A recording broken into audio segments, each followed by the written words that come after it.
again, Nick, I know we talked a week and a half ago and stuff. That was a very enlightening conversation. I'm super glad that I found you. And kind of right now, I can't remember if it was on Facebook or LinkedIn or definitely social media related though, and everything. So, but yeah, we had a great conversation last week. And let me do a quick intro for you here, Nick. I know you sent this over, and of course, I let my phone go down, so I got to highlight back up. Nicholas Levich is the co-founder of Psychedelic Passage, a concierge service that leverages human connection to pair journeys with a network of pre-vetted professional guides in their local areas. Their comprehensive vetting process and review process ensures that the facilitators in their network are qualified and maintain high service standards. To date, the network of psychedelic guides has facilitated over 750 ceremonies for journeyers all across the US. He started this company in 2019 because he believes in the healing power of ceremonial psychedelic use. And he wanted journeyers to have access to professionally facilitated psilocybin ceremonies without having to wait for the laws to change. And I am very interested, Nicholas, in chatting with you, as you know about a great many things.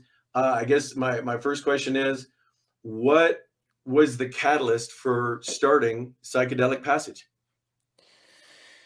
Yeah, it's interesting. I mean, we initially started because I was in a unique position where I was plugged into a spiritual community where I could sit with ayahuasca over the weekend if I wanted to, but the average person didn't have that level of connection. And so what really dawned on me was that there needs to be a mechanism by which the average human can find a reputable psychedelic guide in their area. And so that was the impetus for starting Psychedelic Passage, because this was right around the time that Michael Pollan's book came out, How to Change Your Mind.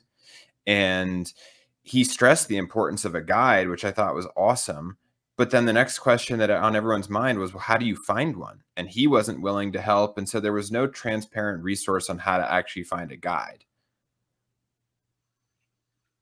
I get it. No, I totally get it. And I should state my interest here with the show and my own personal interest is to raise awareness across a very broad spectrum of solutions to really improve relationships, improve individuals, help relationships improve our marriage count, drop our divorce rates, and increase our birth rates, because all three of those numbers are skewed and they're not going in the direction that's healthy for our nation. So right. As far as an option for some people to really explore to improve their relationships, that's really what I wanted to bring you on. I think it's a great value for some people. And I've got, just kind of some questions here to keep us going. What are the current views and trends of psychedelics in mainstream therapy? Ooh, this is an interesting question. Well, from my perspective, psychedelics haven't entered mainstream therapy yet. So we're kind of in an interesting inflection point where right now the only legally available options are ketamine clinics, which are there's a wide variety and disparity in quality and caliber of care when it comes to ketamine clinics. And so I also wouldn't even consider ketamine to be a traditional psychedelic. So it's a dissociative anesthetic, and I think it's kind of inappropriate to lump it into the same category as things like psilocybin, DMT, LSD, etc. So that's really the only option right now in the US that is accessible to people legally. Now there's phase 2 and 3 trials going on for psilocybin and MDMA, and it's assumed that those will at some point be FDA approved, but as of now, that's not the case. And so right now you've got a whole bunch of therapists who are hungry to get their hands on a new tool, but there's no route to access for them right now. Because they risk losing their licensure by working with scheduled substances unless the laws change. And so what's happening right now is most of the care that's being provided is either through underground facilitators, international retreats, or, well, I mean, those are really the two big options for folks right now. And then, you know, there's services like ours that are above board, but have caveats in order to ensure that we're not breaking the law. So there's kind of different ways to go about this. But the interesting thing right now is that it's not the mental health professionals that are providing this service right now. It's people that have been doing this work, you know, a lot of whom have been doing it underground for years. There are some mental health professionals that, you know, risk licensure to do the work, but they're few and far between. And so we're just not at a point yet where you can walk into your therapist's office and say, hey, I'd like to, you know, do a psilocybin journey. They're not going to be able to help you right now. And I think some of the stuff that's on the surface right now that's being discussed more and more and at an exponential rate is microdosing. And it seems to be coming into much more mainstream. And I would consider that, when I look into professions and professionals in all kinds of different industries, law, finance, leadership, is it law, finance, community-based, there are people that are talking about microdosing. I mean, so what sort of pushback are you seeing from both the pharmaceutical and therapeutic industries? If I had to sum it up with or one the mental word, health industries, I asked that wrong, but the pharmaceutical and mental health industries. yeah, I mean, if I would had to sum it up with one word, I would say there's a desire to gatekeep. And so part of what's the big question on everyone's mind is who's qualified to administer therapeutic or intentional psychedelic sessions. And I would argue that that question is a lot more nuanced than folks are making it out to be. And so what's happening right now is you've got a bunch of pharmaceutical companies that are trying to patent novel psychedelics. So they'll take psilocybin, but then move a couple molecules here and there. And I'm not a scientist, but the gist of it is that they alter it enough so that maybe the duration is shortened, or, you know, they tweak some variable of it and then try to patent it. And so we're going to see more pharmaceutical companies trying to patent psychedelics. And the extension of that is that the kind of the 1-2 punch for them is that they have a patented psychedelic that only they can administer, and then they shut out all the other routes to access the natural versions. So what that might look like is they start to, you know, maybe recriminalize natural psilocybin, but then have legal routes to access to their psilocybin analog or derivative. And so you can see how quickly that shifts, once again, routes to access in favor of the pharma companies. I obviously don't want that to happen. But if your sole interest is making money and blocking out anyone else that has any sort of market share, that's the way to go about it. On the mental health side, what we're going to see is a whole bunch of licensed mental health professionals that claim that they're the ones that should be administering these medicines, and that ceremonial providers, you know, like us, should be nixed out of the whole equation. And the irony to me is that we're the ones with the experience that have been doing this work for, you know, 10 plus years, some of the folks in our network, and we've taken the risk to lay the foundation so that this is all possible. And then they're going to try and say that, you know, if you don't have a mental health degree, that you can't and shouldn't administer these. Now, I want to be super clear. Therapists play an extremely vital role here, and I actually work in tandem with therapists frequently. The key is that I believe there should be multiple tracks to access. So you've got your clinical track over here, you've got the FDA track over here, you've got the therapeutic track over here, you've got the international retreat track over here, and then, you know, you've got us, which is essentially preserving the ceremonial at-home private use space. And so to me, there should be a choice. It's not about, like, let the journeyer decide who they want to sit with, as opposed to just claiming that the only way to do this is one way, because we just know that's not true. I mean, these medicines have been used for the last 10,000 years, communally, culturally, all across different regions and cultures. And so this isn't new. It's a weird Western colonization mentality to try to snatch up as much of it as possible and box everyone else out. And that's what I hope we can, you know, as a larger society, avoid here.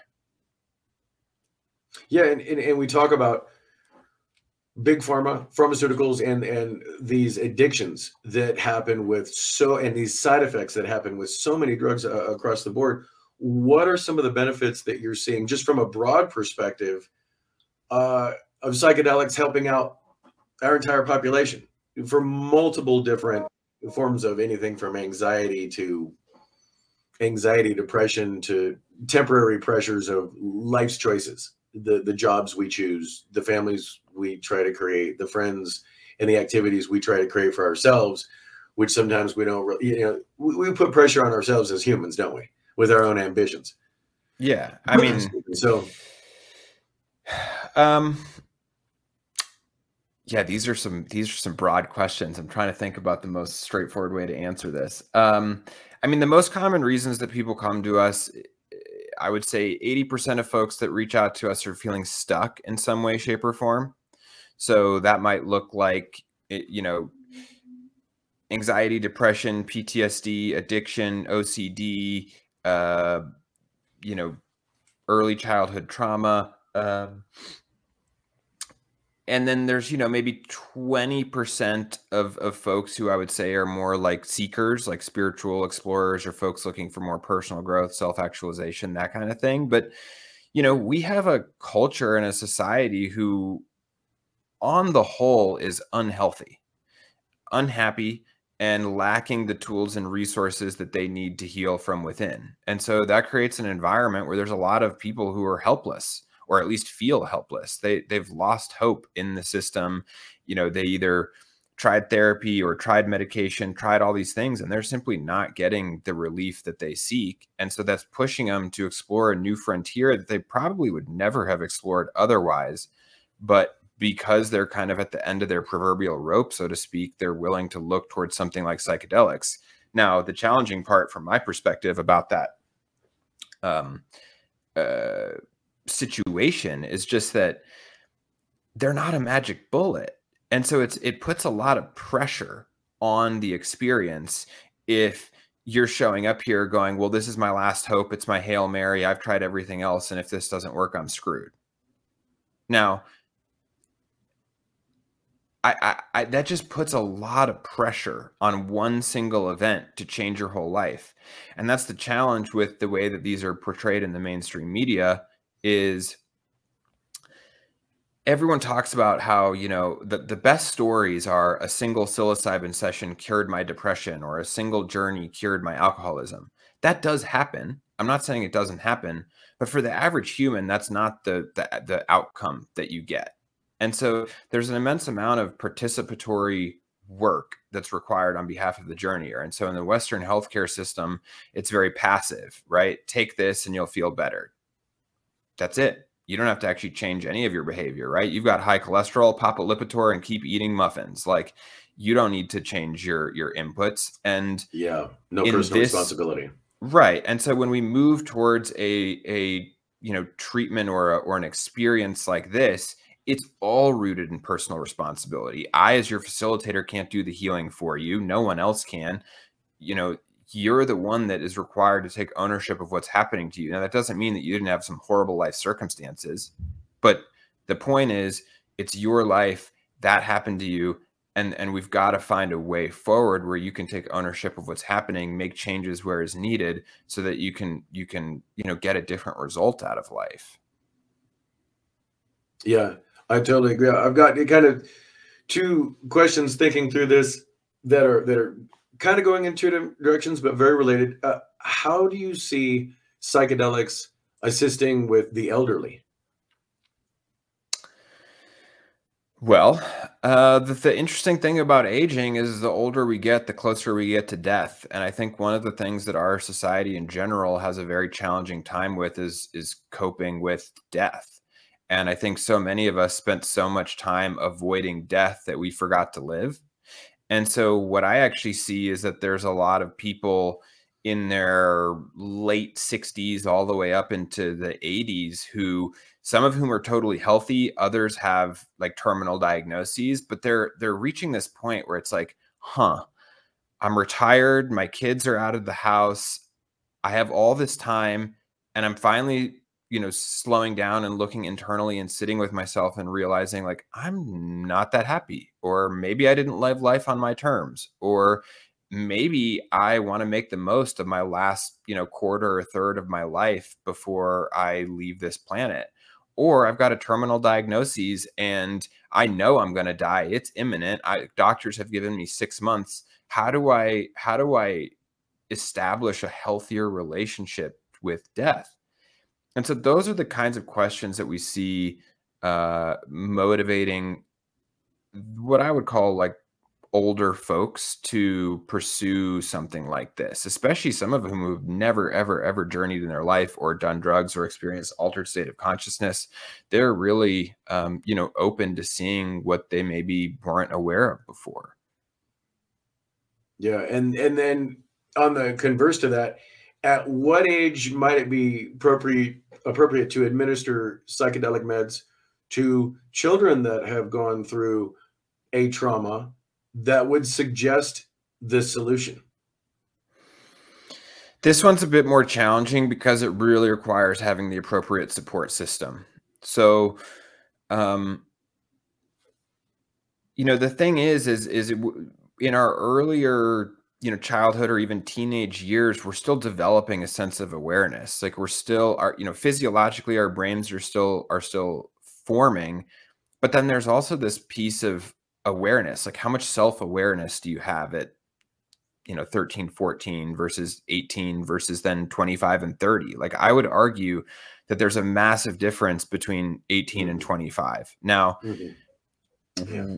facilitators in our network have worked with 18, 19, 20-year-olds. So we do see that. But the key is that there's got to be a support system in place, right? So are the parents supportive? Do they have a therapist that they're in care with? Like how supported are they? Because these higher dose intentional psilocybin journeys, or really any traditional psychedelic for that matter, can be very destabilizing. And so there needs to be a safety net to be able to hold and catch that. Because it's not easy to uncover especially if you've had a childhood full of abuse, trauma, shame, guilt, whatever it is. Like it's not easy to unearth that material, and oftentimes that can spur, what I would refer to as like destabilizing events, and they're not permanent. It's part of the healing process. But the question is, do you have support around you that can hold it? That makes sense. That makes tremendous sense, and that support net is a great way to say it. Many of the support organizations for children and people in general, I think, can tend to be a little isolated and mechanical because they don't go along with that healing process of, as you call it, the support net, the therapy, the counseling, and other vehicles that would be going along with it. Let's dive into one that's super important, I think, for me, and the Deadbeat Chronicle show in particular is: have you seen measurable improvement? Has the industry seen? Let me ask this a different way: has the marriage counseling industry seen improvement from the use of psychedelics, the MDMAs, the psilocybins, in improving relationships, getting egos to drop down, getting fears to drop down, and then engage into moving forward? Yeah, so here's the funny part about the history of this whole thing is that MDMA was used by therapists in couples counseling before it was put on the CSA Schedule 1. That's what I had heard. Why did it get put on Schedule 1? The war on drugs, basically. So, I mean, this is a nuanced thing, but essentially the war on drugs was a war on minorities and also a war on consciousness. And so, when you have a whole bunch of hippies taking LSD during the Vietnam War who are then refusing the draft and blowing the whistle on the whole thing, that is not helpful for the power structures that be. And so there's multiple incentives to then say, okay, we're stopping free thinking. We're stopping the exploration of consciousness. We're stopping drug use in these settings, because it does open people up, shift their perspective, change their belief system. Like, those are all very threatening things if you're trying to keep a population under control. So I think that was a large part of the dynamics that were at play at the time. And so this is much of a kind of a resurgence that we're experiencing now. Ironically enough, my co-founder Jimmy and I actually just recorded a podcast on how psychedelics impact relationships. It's not out yet, but I'll give you kind of the spark notes here, which is, it goes one of two ways. It either brings you closer together, or it highlights that there are irreconcilable differences and it's time to go your separate ways. And so there is no middle ground that I've seen when it comes to psychedelics in relationships. It's you know, either you're going deeper together or further apart. There's really not an in between. And so it's tough to say how that's going to go, right? You can't predict it ahead of time. But things like MDMA, what I always say is it'll either deepen your relationship or help you part ways amicably. Because that part's important. Right. And so if it's unavoidable, yeah. Because, you know, with MDMA in particular, which is why it was used in couples work for so many years, it turns off your fear response and opens up your empathy. And so what that allows for is what you know, kind of phrased in the initial question, which is you get to turn down the fear response, which is often caused by all the prior shock, shame, and trauma in life. And then it allows you to open your heart. And so you get a very heart-centered, open discussion without the defense mechanisms that usually result in triggers in kind of a sober experience, if you will. And so MDMA can be very helpful as far as like couples actually sitting down together and doing almost like a therapy session themselves or with a moderator.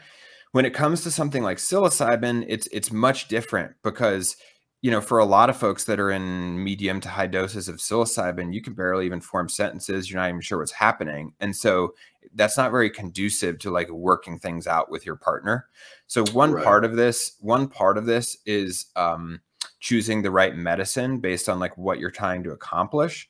But then the other thing is deciding like, okay, how much of this is mine versus how much of this is my partner's? Maybe what I need is a psilocybin journey solo to establish what's going on within me and perhaps separating out my stuff from their stuff. And so that's another place where psychedelics can be really helpful, because when we get really entrenched in a relationship, everything gets entangled and it can be hard to sort through whose is what. And so you may find out through a solo psilocybin journey, oh, my unhealed wound is actually causing this trigger to come up when I'm with my partner. That's actually not him doing anything malicious towards me, or vice versa, whatever the case is. And so those are the kinds of things that can be really helpful. But I'll tell you just straight up, like, if you're having relationship challenges, I wouldn't suggest just doing a psilocybin journey with your partner. Like, that's not the move. Oftentimes our relational dynamics stem from our relationship with ourselves. And so the real value of psychedelics from my perspective when it comes to relationship is getting right with your relationship with yourself and then showing up to your partnership as a whole, complete person. It doesn't mean you don't need support. It doesn't mean you don't have more work to do, but there's an immense amount of power that comes from taking ownership of your stuff and separating that out from the blame that may be placed on a partner. I couldn't agree with everything you just said. It played over and over, and I think that relates a little bit to at what point are we introducing children even being, late teenagers, early 20s. Again, that frontal lobe in males, they say, doesn't even form until 25, 26. So we're all kids. I'm 53. I still don't know what I want to do when I grow up. I mean, so we're all doing the best we can. I'm a dad. I've got 4 kids in my life, and all 4 widely different personalities. If anything, I expected to be the same as the relationship or the way things were between my parents and myself. No, that's not the case. But a big part of what I would like to do is to move that needle from a reactive place in our society, and definitely our marriages and our relationships, over to a proactive place. And I think it's not just proactive for relationships, but everything you just said about really being okay with ourselves, in love with ourselves, accepting ourselves before we ever get into relationships, I think is the key to a successful relationship. Not that that secures total success. I mean, life and relationships are very complicated, but owning oneself, being proud of oneself, being a stronger individual to then go serve society in some fashion, whatever we Right. choose to do, right? And then that goes along with marriages too. So yeah, no, I think you hit the nail on the head with that personal responsibility and on the individual side well before it ever gets into, let's say, a therapeutic or psychedelic experience for couples. Right. And I'll tell you, like, I have personally facilitated journeys for couples, but their relationship was already on good terms, right? Like, so Hmm. they Hmm. got to enjoy a shared experience that transcends the mind, the body, and kind of what we know to be human together. And that can be incredibly healing and bonding, because you can't even articulate this thing, and yet you both went through it together. And so there's the flip side of that too. But as you can see here, it easily kind of trends towards the two extremes very quickly. Like, I've seen the flip side come out of one spouse journeys, the other one doesn't, and 3 months later they're divorced. Like, I've seen that too. And so it goes both ways, and that's what I want to highlight when we're talking about introducing a tool like psychedelics into relationships. If you're jockeying for a very specific type of outcome, I maybe wouldn't infuse this into there, because you're not in control of the outcome here, right? Ideally, we all want to be in a loving, healthy relationship. But if you find out in your journey that your relationship isn't that, and you entered it unconsciously, and you actually need to leave, what are you going to do with that information when you are sober and back in your day-to-day experience? You really only have one of two options. Either you honor it or you ignore it. And I will tell you right now, trying to ignore it doesn't work, because you can't unsee what you've seen, and Pandora doesn't go back in the box. Yeah. Yeah. And that honesty and integrity to the other person in that scenario, to sit down and talk that out. And you mentioned something a few minutes ago, and I said, you really hit it on the way out of inevitability. Unfortunately, all relationships aren't going to work out. And in the best case scenario, for all the right reasons, it didn't work out. Right. I think for all the wrong reasons, if something doesn't work out, it's because it wasn't communicated. It wasn't identified. It wasn't communicated. So it feels like, oh, it was all the wrong reasons it didn't work out. Well, maybe something doesn't work out for all the right reasons, and a relationship between two people, although not married anymore, can still be incredibly respectful, Yeah. incredibly, I don't know if the word is loving, but loving, respectful, caring. Yeah. In today's society, that seems odd. That's not competitive enough. That's not what you're supposed to do. You're supposed to go to an attorney and beat the bejesus out of each other on the way out, and have all these other ripple effects that undeniably are, they're real. Those ripple effects are real when there's a lot of strife in a dissolution of a marriage or in a relationship, you Yeah. know? So, and I'd even ask you this, I'd kind of venture into the leadership, that is around uh, our citizens, our moms, our dads, our kids, those leaders being the educators, the politicians, the lawyers, the judges. So I'll ask this question.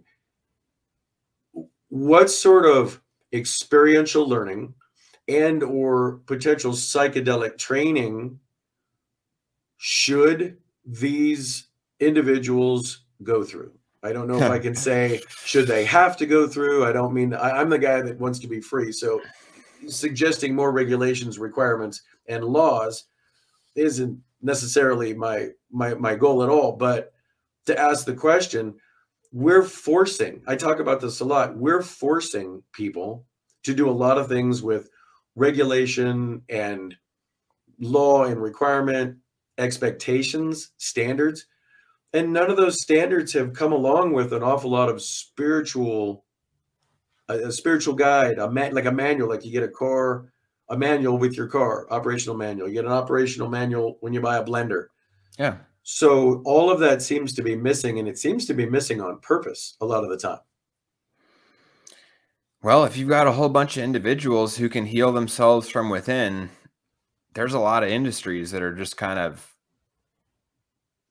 potentially out of business almost overnight, right? Like there's a highly educated and empowered population is scary to folks who are trying to control things. And so to me, I would sum up what you're describing as our relationship with control. And if you get control, let me rephrase that. Our relationship with power. If you seek power through control, that's all you're going to do is try to control and manipulate other people. But the other alternative way of seeking power is through connection, just like we're doing right here, right? Authentic connection. That's a very different way of seeking power. And so to me, that's what this whole thing is about. And so when you talk about, politicians, CEOs, folks in high positions of power, what they're seeking is power through control. Very few of them are seeking power through connection. And so do I think that a whole bunch of politicians and global leaders would benefit from taking psychedelics? Yeah, in theory, but here's the problem. If they're not willing to look at themselves objectively, it doesn't matter. I have seen straight up egomaniacs and full-blown narcissists take psychedelics, and all it ever did was fuel their ego. Oh, now I'm divine. Now I'm enlightened. God told me I'm the chosen one. Right? Mm. And so it's a little bit of a kind of a pipe dream to me to think that we can like force psychedelics on people who are in positions of power and assume that they're going to change their behavior, because if they don't have a willingness to do so, it really doesn't matter. Like anyone can endure a 6 to 8 hour psychedelic journey. The question is, what do you do with it afterwards? And or even other forms of experiential training. You've heard of the groups like Landmark and Rapport and PSI and Choice Leadership University. Totally. I think they're all great groups. So, but what do you do after that 100-day challenge, 120, 180-day course that you go through with these guys? Right. And then afterwards. And then you hit these inflection points in your day-to-day experience of being in a position of power where you've got to make decisions. And, the question is, do you put yourself first? Do you put other people first? Like, how do you make decisions? And everyone's got a different compass through which they make decisions. So unfortunately, I don't think it's as simple as like require psychedelics for anyone that's going to get into a position of power. Like what the step before that is, there's got to be a willingness to lead from a place of compassion, equality, honesty, integrity. Like that's the prerequisite. And if a leader is minded to do that and then wants to use a tool like psychedelics to assess their blind spots or to develop more compassion or more self-love, amazing. But unfortunately, I think the type of people that are inherently attracted to positions of power are already butting up against their not enoughness, right? So how do you get a man who doesn't feel like he's enough and then feels like he has to conquer the world to change? Well, to me, it all starts with getting him to feel like he's enough. But that's a complicated task to kind of flip that switch. Sure. And I've always believed that if we're almost up to 8 billion people here on the planet, even though we have cultural similarities and things like that, there are 8 billion different thought processes going. Right. Everyone an individual and slightly different. My wife, I'd like to say we are simpatico, we're husband and wife and everything like that. And even though of course we're different, just as one very small example. So, and we might have a better time or worse time in the fun times and a better time in the worst times and some hard times, whatever it is, we come from very different places. So of course we're going to process things very differently, you know? Yeah. I mean, one thing that I think other cultures do well, especially kind of more indigenous cultures, is that they have rites of passage. And that's what these ceremonies are for a lot of grown people our age, is it's going from you know, being a girl to a woman, from a boy to a man. Like, it is an initiation of sorts. And right now, what do we have? Like, okay, a driver's license, like, you know, take your driver's tests and you're now a man. Like, it's not really much of a rite of passage, right? Like, there's no community support. It doesn't actually really mean anything. Same thing when you turn 21. Okay, now you can go order a drink at the bar and you know, in some cases, you know, get married, join the military, whatever. But like, it's not a transformational inflection point at all. But that's the best our society has here in the West. And so when you look at other cultures, the psychedelic use is ingrained into the community, right? So when you have your coming of age ceremony, you go out into the wilderness for a vision quest or a dieta or a you know, psychedelic journey of your own, but you've got the whole community holding you, right? There's you have to go out and do this thing on your own and face it on your own and learn what you're made of, but you know that the community is holding you in that. And when you get back, it's a celebration and you're honored for going from, you know, boyhood to manhood, girlhood to womanhood, whatever it is. But we don't have those kinds of initiatory experiences. And so, you know, I've had the experience of essentially, you know, helping 40, 50, 60-year-old men make that transformation and that initiation that they never had in their life. And what you're talking about does absolutely not seem limited to psychedelics, that support, that feeling of support as we're growing our babies, growing our teenagers. And I mean, that was yesterday for you and maybe a couple of days ago for me, you know. But so how then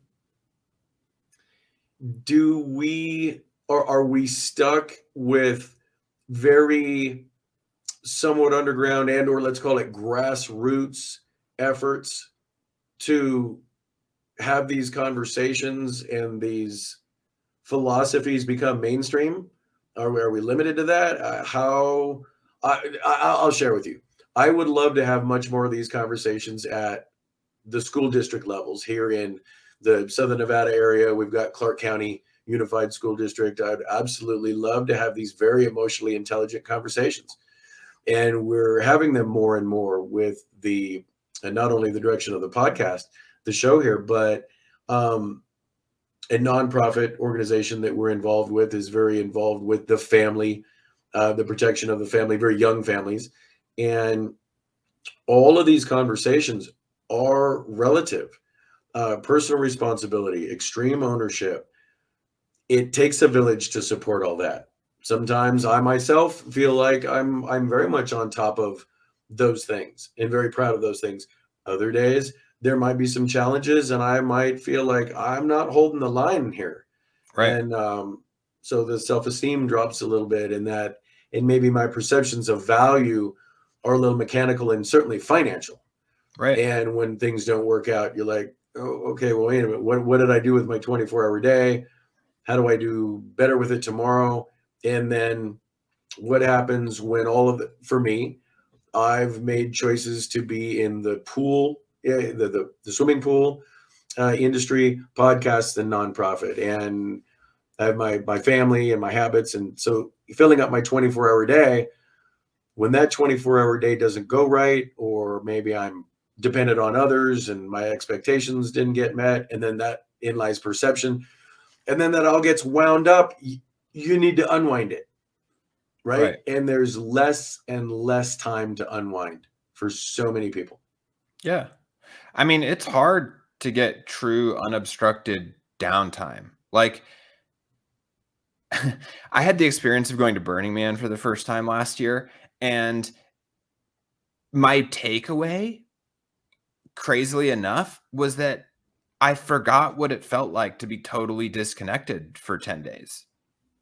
Like, it's so easy for us to forget that we actually can't put it all down, right? If you don't have your phone, your email, your computer, your tablet, your whatever, how do you pay bills? How do you communicate?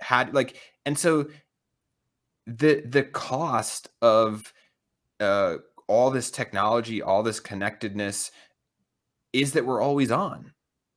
Unless you throw that brick of a cell phone, out into the dirt and never come back to it again. But that's it's hard to exist in this society without those tools. And so the speed of information has gotten, transference of information is instantaneous at this point. There's so much distraction, so much noise, so much going on. There's infinite amounts of material and content to consume. How do you navigate all this? It's not easy. And I think it creates an environment that's incredibly stimulating. If you've ever seen a kid use an iPad, they can't even watch a video for more than 10 seconds. The attention span is like 4 seconds and on to the next one. Yeah. And so, I think part of this comes down to how we value our worth in this society, which I would argue is productivity. If you're not being productive, you're not worth anything to society here, right? That was basically the construct that that this whole capitalistic machine has been built on. And so, I spent a lot of time personally pondering, okay, well, if it's not productivity, what do we replace it with? And where I've landed is presence, but no one gives a shit about presence.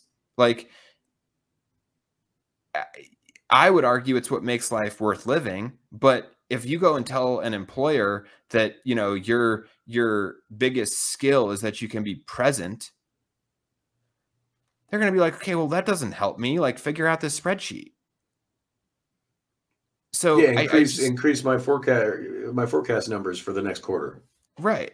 Yeah. So I do think it just creates an immense amount of pressure. And if you've got a family, there's even more pressure. If you've got a high stakes job, there's more pressure. There's all these things that just contribute to pressure.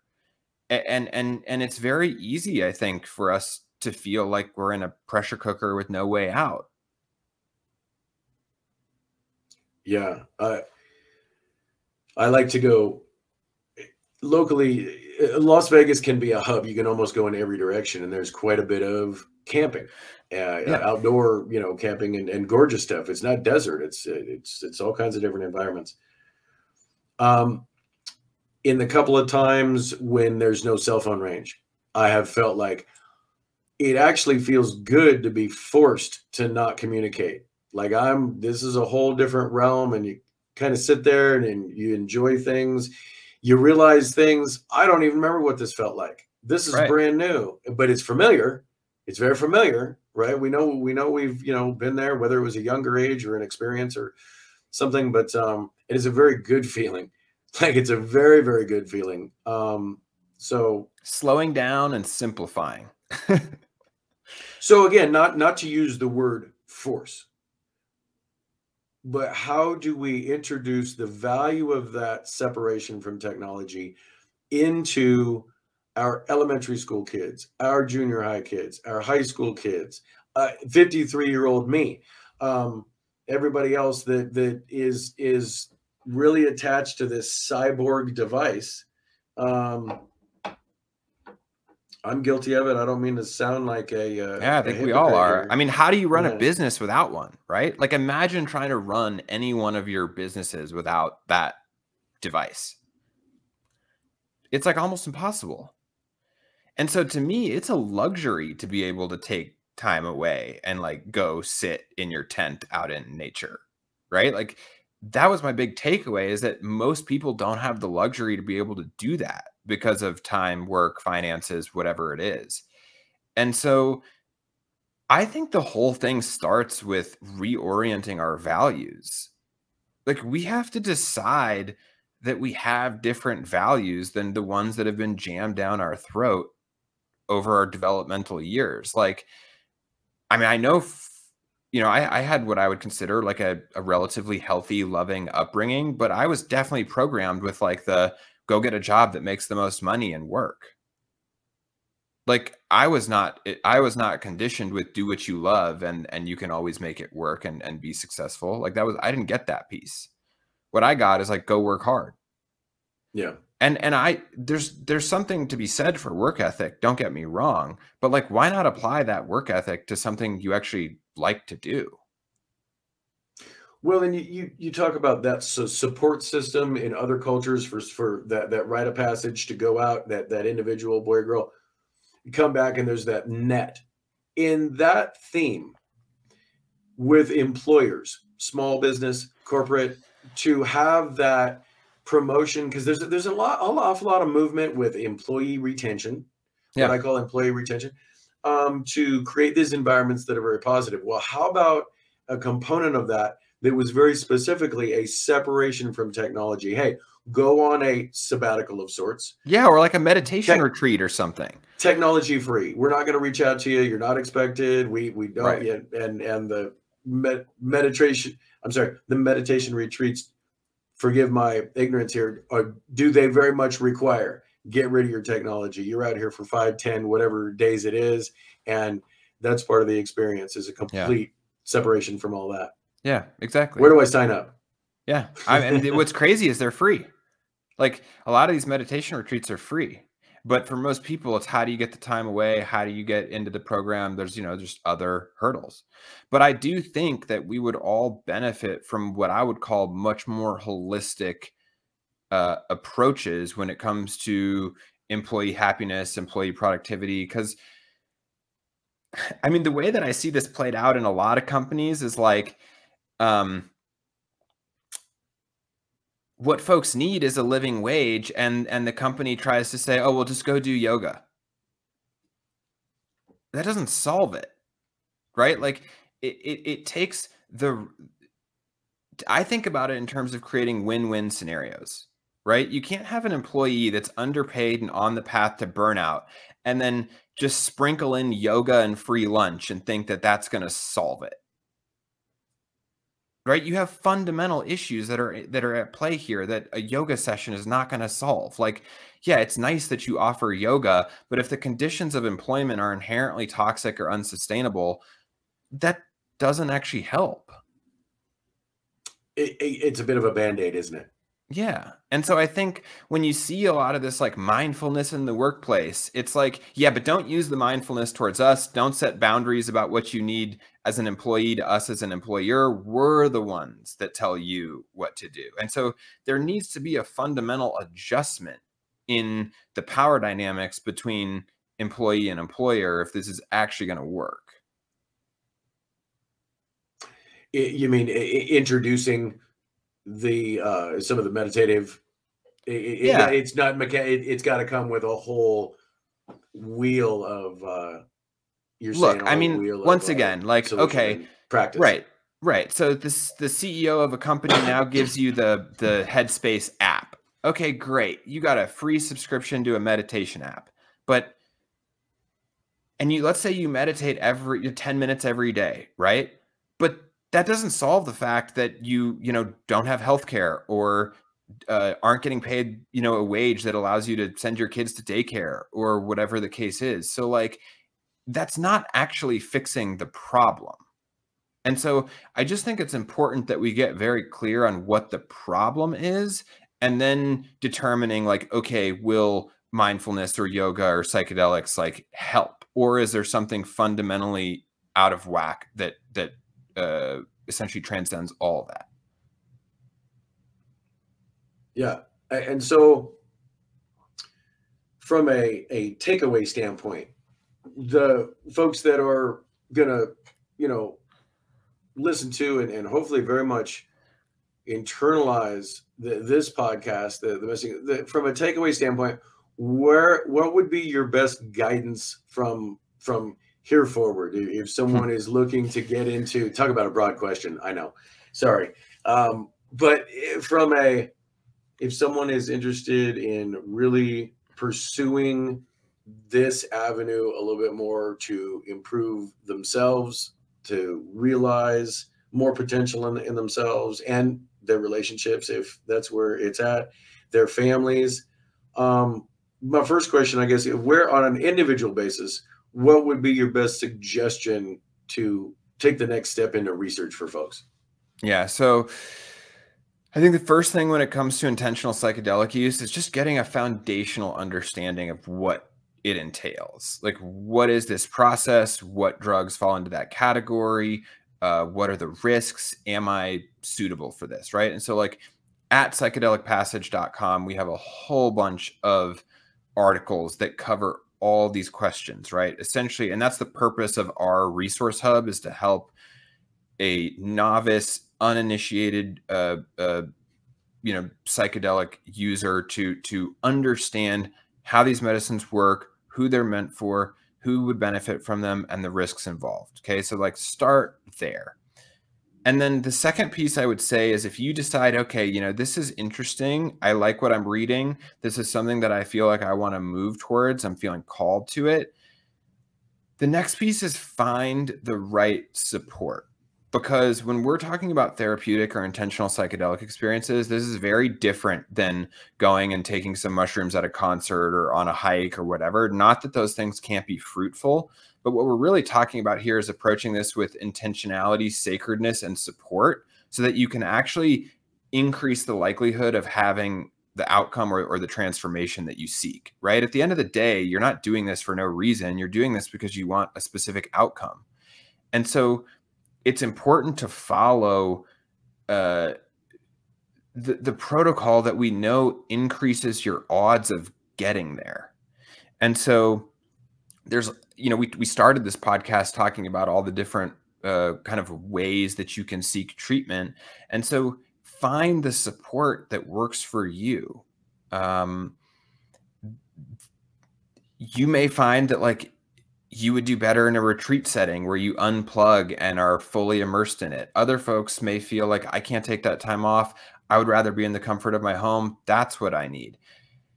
Whatever you do, make sure that the program includes screening and intake, preparation, some sort of ceremony or dosing session, and then integration on the back end. I have to continually stress the importance of preparation and integration. That is what sandwiches or bookends your actual experience. And without those two things, most people have a really, really hard time taking this thing that transcends language and the mind and then integrating that into your everyday life. I mean, so those are the key things that I think I would leave to anyone that's interested in pursuing this. And you mentioned your website. Over the past, couple days, found your website to be extremely informative with some great links. And you guys, and mention your partner a little bit, your co-founder. Yeah, Jimmy Nguyen. Yeah, so he's the kind of other half of Psychedelic Passage here. And I mean, we've known each other for like 14 years at this point, went to college together, have a long history together. But he and I have done everything we can reasonably do to help make this content accessible and digestible for people. Because one of the things that I realized pretty early on is a lot of this can get very conceptual, theoretical, and heady. And we wanted to bring it down into the actionable, tangible level. So, like, you're interested in exploring this. What next? Like, what do you do next? And for anyone that feels like they don't have a good next step, shameless plug here, we have a whole team of concierges that you can book a consultation with to get all of your questions answered, right? So, will this work for me? What about my medication? Do those pros a contraindication? Do you have someone near me in insert the state? Like, whatever it is that you're curious about, we've deliberately set up these consultations so that you have a direct access to someone who's knowledgeable and you can get personalized advice. Because I recognize that there's limitations of just like reading a blog post. You want to know how that applies to you personally. And so if you're looking for that level of guidance, I would encourage you to book a consultation and take some time to speak with one of our concierges. I think you ought to promote that. Don't feel like that's shameless at all. Push that out there. You guys have done a lot of work to provide an awful lot of content, I noticed, and also your recorded podcasts with what's the best way to find you guys on your podcast? Is it iTunes and Spotify? I noticed those Yes. too. Yep. So we're on iTunes, Spotify, iHeartRadio, wherever you get your podcast. It's available on essentially every major streaming platform. It is called Psychedelic Passage. That's the name of the podcast. And what we really do is pick topics each week that we typically get a lot of questions around, and then dive into a discussion that ultimately, once again, ends with like actionable, tangible advice on how to approach it, things to think about, next steps. Because I recognize that in this psychedelic renaissance that we're in, there's a lot of info floating around, but it's actually useless if you can't do anything with it. And so the goal of our podcast is to make sure that the listeners can actually take action based on the material that they're digesting. Yeah, no, I'd love to. Like I said, I definitely wanted to highlight it on today's show here and get it out there. I would love to continue this conversation any way you see fit in the future. Do you have anything coming? Any sort of events or publications or anything you might want to highlight before we seal off here or sign off here? Well, we're going to be at the MAPS Psychedelic Science Conference in June in Denver, Colorado. So if there's any listeners that are going to be at the MAPS conference, I'll be there. Happy to connect with anyone that's interested. And then for listeners who may be located in Oregon or Colorado, I am giving a speech for the Central Oregon Psychedelic Society, and that is going to be essentially a Zoom broadcast as well with the Denver or Colorado Psychedelic Society. So essentially, if you're in Oregon or Colorado, which tend to be kind of the two cutting edge states when it comes to psychedelics, on May 11th, there will be a talk that you can tune into either locally in person or digitally over Zoom. And that is all going to be centered around Measure 109 in Oregon and the flaws and limitations of the state-sanctioned psilocybin-assisted therapy program. Measure 109, is that an assembly bill type of thing, or? So it was voted into legislation, but essentially provides legal access to state-sanctioned psilocybin service centers. And it's a big step forward in that you can now go get psilocybin administered via the state. The challenge there is that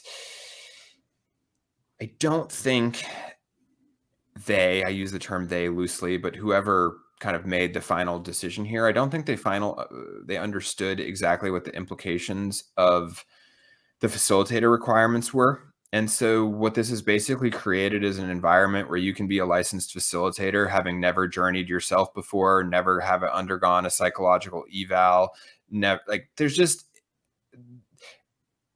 It opens up the door for people to become facilitators who, in my humble opinion, are underqualified. And so that puts a lot of burden on the journeyer, on the listener to say, okay, well, how do I know who to sit with? How am I supposed to know who to choose, who's actually qualified? And I will tell you that sitting with someone who's not a good fit for you can have detrimental effects on your well-being. There is facilitator abuse, there is ethical violations, moral violations, all kinds of things that happen in this space. Just like any industry, there is a shadow side. And so it's really important that folks are aware that that exists. And that's actually why the mission of Psychedelic Passage shifted over the last 3 years that we've been in business, because we started very simply like, okay, just help people find a guide. But we actually realized that most journeyers, especially those who are in a state of distress or despair, they don't have the resources to vet guides. Like they can barely get out of bed. How are they supposed to choose who's qualified to sit with them? And so what Jimmy and I have done is essentially owned that vetting process. So we say, okay, look, we'll take all of our guides. In order to get admitted into our network of facilitators, you have to pass this screening process that is objectively more rigorous than what the state requires.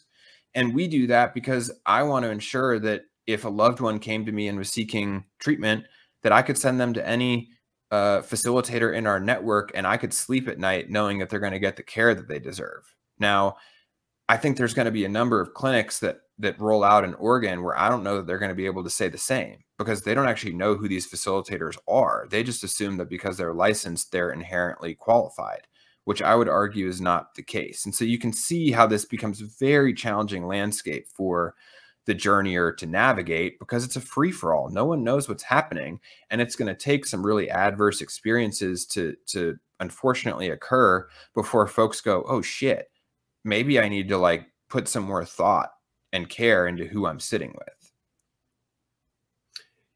with. And as you were describing all of that, Nick, it seems to me then the data that's going back into the supporting organizations, the funding organizations, the government entities that are making the decisions, the data is incorrect. So then those decisions compound incorrectly, or they're getting funded based on inaccuracies, which theoretically could be good or bad. Good meaning that, oh, you got funded a lot extra, which is not the way you want to do things. That's just flying by the seat of your pants. And to have anything be measured much more accurately, I think, is the key. It seems like there would be some problems in that direction too, with improperly trained. And now how are these improperly trained individuals, facilitators, how are they getting licensed? What is the licensing body that is seemingly, as you describe it, not really prepared? They're not really licensing based on the best criteria, it seems. Yeah, I mean, so here's the deal. It's like, this is the first time this has ever been rolled out. And the irony is that this is directly connected to the question that you asked earlier about politicians, leaders, policymakers. And they're the ones that are establishing the rules for something that they have no idea or expertise in, right? So you've got a whole bunch of legislators writing the rules on who can be a facilitator, but they've never journeyed. They don't know what mushrooms are, what they do. And so they're just like doing the best they can with the limited information that they have.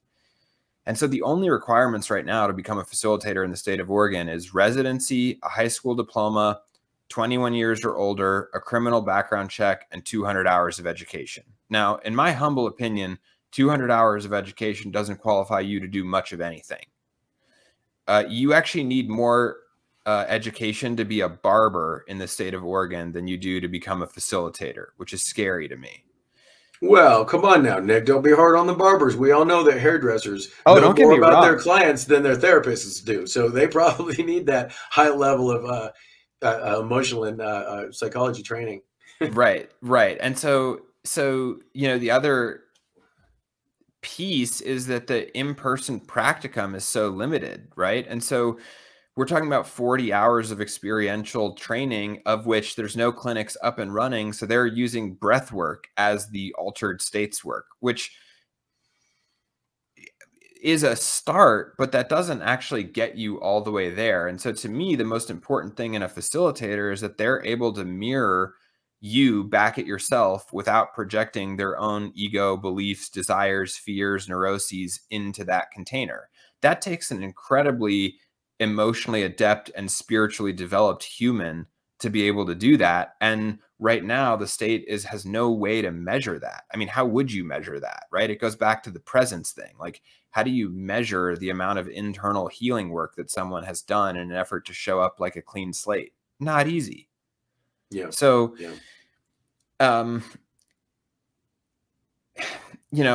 this is the challenge of the space. And so my hope is that when these adverse experiences happen, the community, society goes, hey, it's actually not the drugs themselves. It's the folks that are administering them, right? And the same dynamic exists if you were to go backcountry skiing, right? If you were to go backcountry skiing or surfing and die, right? In nature, and you die, what does the community say? Well, what safety protocol that we all agree upon did they not follow? They don't say surfing is bad or skiing is bad. It instantly goes to, well, what did they do incorrectly? What did they miss? What did they, fail to accept in their risk analysis that could have prevented this? And my hope is that when it comes to psychedelics, it goes the same way, but right now it won't. Right now, what's going to happen is if there's an adverse experience, people go, see, I told you psilocybin was bad. I told you bad things would happen if we did this. But the psilocybin is not the issue. It's the structure, it's the container, it's the support, it's the training. It's all the factors that contribute to safe outcomes. And if we ignore those, yeah, psilocybin is going to start to appear really dangerous. I agree. I totally agree. And I think the conversation, again, kind of leaning back on what is my podcast about? It's about the discussion. It's about the conversation. It's about that dialogue and keeping the dialogue moving forward. And then having that dialogue elevate to the organizational and government levels, the decision makers, the leaders.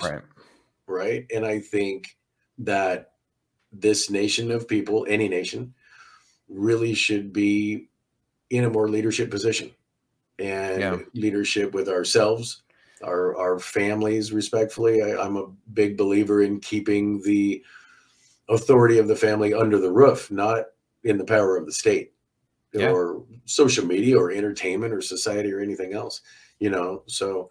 But the funny part about this whole thing is that we actually did our best to like voice this to the state, like with the concerns that I just articulated to you. We tried to voice it, and their stance is basically the policy's already written. We're not going to change it until lawsuits or bad outcomes happen. So they're just like waiting for shit to hit the fan before they're going to change any of it. And I understand that that's their approach, but it's not proactive. It's a very reactive approach. Yeah. So we'll see what happens. Yeah. And now when is that? You say that something is coming up on that measure in Oregon? So the measure's already in place, but I'm giving just a talk around these dynamics and nuances, and essentially helping folks that are in Oregon or wanting to seek treatment in Oregon. How do they navigate this? Like, what should they look out for? What are the red flags? What are the green flags? How do they navigate this environment where it's really hard to tell who actually knows what they're doing and who doesn't? What I'll do when we post this up is in the comment section, kind of the description of the vid, and then the comment section. Let's definitely make sure that those dates and abilities to see you and listen to you are highlighted and all that stuff. And again, I've got to run here to an appointment here this afternoon here in Las Vegas. But Nick, I really appreciated this conversation. Very intelligent. I'd love to continue on. Any updates you'd like to provide based on just what's going on in the industry? I'd love to have you back on if you're willing, and you and your partner Jimmy, have you both on. Anything you'd like to highlight? I think it's conversation that the audience would love to hear more about. Cool. Yeah, happy to. I'm sure we could have another full couple hour discussion just based on how this went. So yeah, we'll get a follow-up scheduled here at some point. No, I really appreciate it. Kind of hang out with me here until this system gets done recording. But Nick, one last time, give these folks the best place to find you and Jimmy. Yeah, so www.psychedelicpassage.com, as well as all social channels, Spotify, iTunes, Instagram, wherever you connect with companies, we're there. So look out for Psychedelic Passage, and happy to help in any way that I can. You got it, Nick. Again, pleasure. I really appreciate it. Have a great rest of your afternoon, and I'm sure I will talk to you very soon. Thanks, Jeff. Talk to you later.